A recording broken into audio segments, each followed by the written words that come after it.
ලැබුවා වූ අලුත් අවුරුද්ද ආදරයෙන් සාමයෙන් සතුටින් පිරුණු අලුත් ආරම්භයක් වේවා කියලා මගේ හදවතින්ම ප්‍රාර්ථනා කරනවා. ලැබුවා වූ අලුත් අවුරුද්දේ මගේ ආදරණීය YouTube පවුල හැමෝටම බලාපොරොත්තු ප්‍රාර්ථනා හිතනවාටත් වඩා හොඳින් සාර්ථක වෙන්න කියලා මම ප්‍රාර්ථනා කරනවා. අලුත් අවුරුද්දේ අදත් ඔයාලට වටින වීඩියෝ එකක් අරගෙන මම ආවා.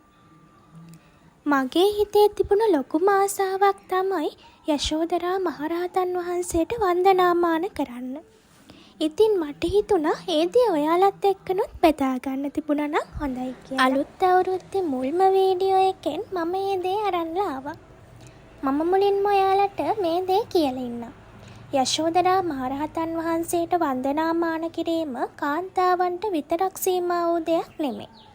කාන්තාවන්, පුරුෂයන්, බෞද්ධයන් වන අපි හැමෝටම මේ මහරහතන් වහන්සේගේ උතුම් ගුණයන්ට ගරු කරමින් වන්දනාමාන කරන්න පුළුවන්. කාන්තාවක් විදියට යශෝදරා මහරහතන් වහන්සේ වන්දනාමාන කිරීමේ වටිනාකම බොහොම උතුම්. යශෝදරා උත්තමාවිට කාන්තාවක් වන්දනාමාන කරන්නේ නම් ඇගේ දහසකුත් පව් ගෙවී යනවා. එතරම් ආනුභාවයි යශෝදරා මහා උත්තමාවිට කරන වන්දනාව. සාමාන්‍යයෙන් මේ යශෝදරා මහා උත්තමාවිට වන්දනාමාන කරන්න හැමෝටම අවස්ථාවේ දෙන්නේ නැහැ. ගොඩක් අයට මේ අවස්ථාව මගහැරෙනවා. මගේ වීඩියෝ එක 100 දෙනෙක් බැලුවොත් ඇත්තටම එක්කෙනෙකුට වගේ තමයි හිත දෙන්නේ. ඉතින් ඔයා ගොඩාක් වාසනාවන්තයි. ස්ත්‍රීන් වන අපිට රැස්වන කර්මයන් වැඩි. කාන්තා අපි විඳිනා දුක් අපමණයි. ඉතින් මෙවැනි කාන්තා අපි යශෝදරා මහා උත්තමාවිට වන්දනාමාන කරනවා නම් කාන්තාවන්ගේ කර්ම ගොඩාක් ගෙවිලා යන්න ගන්නවා. ඒ නිසා සාමාන්‍යයෙන් යශෝදරා තෙරණියට වන්දනාමාන කරන්න කෙනෙකුගේ හිත එහෙම ලේසියෙන් පහළ වෙන්නේ නැහැ. බිඳුවටම වැටුණු ජීවිත, කරදර වලින් හෙම්බත් වන ජීවිත මේ යශෝදරා උත්තමාවිට වන්දනාමාන කරන්න ගත්තට පස්සේ ගොඩාක් කෙලිය වුණා. ඒ දේ අත්දැකීමෙන්ම බෙදා ගන්න මං ගොඩාක් පින්වන්ත ගැහැණු ළමෙක් වුණා. ඔයාට දැනෙනවා නම් ඔයා ඉන්න වැරදි සම්බන්ධතාවයක කියලා ඔයා මේ උත්තමාවිට වන්දනාමාන කරලා බලන්න. ඔයාට එන්නම ප්‍රශ්න වැඩි කියලා දැනෙනවා නම් ඔයාගේ ජීවිතේ කිසිම සැනසීමක් සතුටක් නැහැ කියලා ඔයාට දැනෙනවා නම් ඔයා මේ උත්තමාවිට වන්දනාමාන කරලා බලන්න. මට විශ්වාසයි මේ දේ ගැන කිව්ව මටත් ඔයා දවසක පින් දේවි කියලා. මොකද මම ඒ තරම් විශ්වාසයෙන් ඔයාට මේ දේ ගැන කියන්නේ. මේ උත්තමාවි මතක් වෙන වාරයක් ගානේ, ඒ ගුණ මතක් කරන වාරයක් ගානේ ඔයාගේ හිතට මහා ලොකු සැනසීමක් දැනෙනවා. හැම මොහොතකම ඔයා හිතන්න මම යශෝදරා මහරහතන් වහන්සේ සරණ යන ගැහැණු ළමෙක්, කාන්තාවක් කියලා. කරදරයක් දුකක් පැමිණෙන විට මේ උත්තමාවි සීකර ගන්න. කාන්තාවක් විදිහට ඔයාගේ පෞල් ජීවිතයේ ප්‍රශ්න වැඩි කියලා ඔයාට දැනෙනවා නම් මේ යශෝදරා මහරහත්තරණිය වන්දනාමාන කරන්න පටන් ගන්න. අපි දන්න ලස්සන මාතර කතාව තියෙන්නේ දරා ගැනීම, අත්හැරීම, මේ හැම දෙයක්ම එකතුවක්. යශෝදරා තරණියගේ කතාව ඔයාලා හැමෝම දන්නවති. නොදන්න කෙනෙක් ඉන්නවා නම් අහලා බලන්න. ඔයත් මේ උත්තමාවිට වන්දනාමාන කරලා බලන්න ඔයාගේ පෞල් ජීවිතේ තවත් ශක්තිමත් වේවි. ඒ ආදරේ වැඩි වෙනවා කියලා ඔයාටත් දැනේවි. ඒ වගේම මම ඔයාට මේ දේ කියන්නම ඕන. මුලින්ම තමන්ගේ අඩුපාඩු හදාගන්න.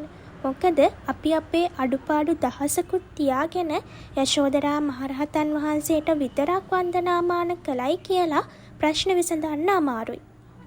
ඔයාගේ අඩුපාඩුත් හදාගෙන යශෝදරා මහරහතන් වහන්සේටත් වන්දනාමාන කරනකොට ඔයාගේ ප්‍රශ්න ගොඩාක් අඩු වෙලා ඔයාගේ ජීවිතේ තව තවත් ලස්සන වේවි. ඒ වගේම අමනුෂ්‍ය කරදර තියනවා කියන ගැහැණු ළමයින්ටත් මේ උත්තමාවි වන්දනාමාන කරන්න පුළුවන්. ඒ වගේම මේ උත්තමාවිගේ ගුණ මතක් කළත් ඒ වගේ දේවල් විසඳනවා කියලා මම අහලා තියෙනවා. මම පන්ති කරන චූටි ගුරුවරියක් විදියට මට දවසක් නංගි කෙනෙක් මගෙන් ඇහුවා, අක්කේ මම ගොඩාක් ආදරය කරන පිරිමි ළමයෙක් ඉන්නවා. එයා මට ගොඩාක් ආදරෙයි කියලා මම දන්නවා. දවසක් එයා මට කිව්වා මම ඔයාව තමයි කවදා හරි බඳින්නේ. අපි අතරේ හංගන්න දේවල් නැහැ කියලා. ඉතින් ඒ ආදරය ඔප්පු කරන්න නිසාම මගේ අතින් පුංචි වැරදි දෙයක් සිද්ධ වුණා. මම අද ඒ දේවල් ගැන පසුතැවෙනවා කියලා. ඒ වගේ මෙයා මගෙන් ඇහුවා යශෝදරා උත්තමාවිට වන්දනාමාන කිරීම ගැන මම අහලා තියෙනවා. මගේ අතින් ඒ සිද්ධ වුණු වැරද්ද නිසා මට ඒ උත්තමාවිට වන්දනාමාන කරන්න බැරිද කියලා. ඇත්තටම එහෙම ප්‍රශ්නයක් නම් නැහැ. ඔයාට මොන ප්‍රශ්න තිබුණත් ඒකට හොඳම විසඳුමක් විදිහට මම නම් දකින්නේ මේ යශෝදරා උත්තමාවිට වන්දනාමාන කරන එක තමයි. මම එදා ඒ නංගිටත් කිව්වේ පැටියෝ පුංචි සැකයක්වත් තියාගන්න එපා. ඔයා අදම මේ යශෝදරා මහරහතන් වහන්සේට වන්දනාමාන කරන්න කියලා. ඉතින් එයාගේ ප්‍රශ්නවලට හොඳම විසඳුමක් මේ දේ ලැබුණා කියලාත් එයා මට කිව්වා. ඒ වගේම මගේ වීඩියෝ බලන ආදරණීය පුංචි නංගිලාට මම කියනවා ආදරේ කියලා ඒ වගේ දේවල් නම් කරන්න යන්න එපා. ඔයාගේ අම්මටයි තාත්තටයි ඔයා මැනිකක්. ඔයාට කෙනෙක් ආදරය කරනවා නම් එයාටත් ඔයාව මැනිකක්. එහෙම අය කවදාවත් ඔයාගේ ජීවිතේ විනාශ කරන්නේ නැහැ. එයා ඔයාට ආදරේ නම් එයා ඔයාව පරිස්සම් කරනවා. තාත්තෙක් වගේ ඔයාව ආදරෙන් බලා ගන්නවා. කවදාවත් ඒ වගේ වැරදි නම් කරන්න එපා. ඔයා යශෝදරා මහරහතන් වහන්සේට වන්දනාමාන කරන්න ගන්න.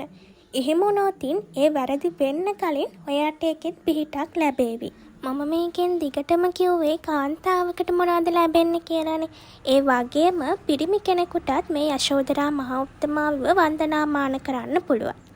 ඒ තරම් ගුණකඳක් වන්දනාමාන කරන්න හිතෙනවා කියන්නම පිරිමි කෙනෙකුට එයා හරිම වාසනාවන්තයි. එහෙම වන්දනාමාන කරන පිරිමි ළමයෙකුට කවදාවත් ඔයාට වැරදි ගැහණු කෙනෙක් නම් මුණ ගැහෙන්නේ නැහැ. දැන් ඔයාට ප්‍රශ්නයක් ඇතිනේ වන්දනාමාන කරන ගාථා මොනවද කියලා. මම ඔයාට ඒ ටික ඩිස්ක්‍රිප්ෂන් එකේ පහලින් සඳහන් කරන්නම්. එහෙනම් මම අදට ගිහින් එන්න. අලුත් අවුරුද්දේ ලස්සන හීන පොදිබදම් පාතියපු ඔයාටත් මටත් යශෝදරා මහරහත් තෙරණින් වහන්සේගේ පිහිටයි.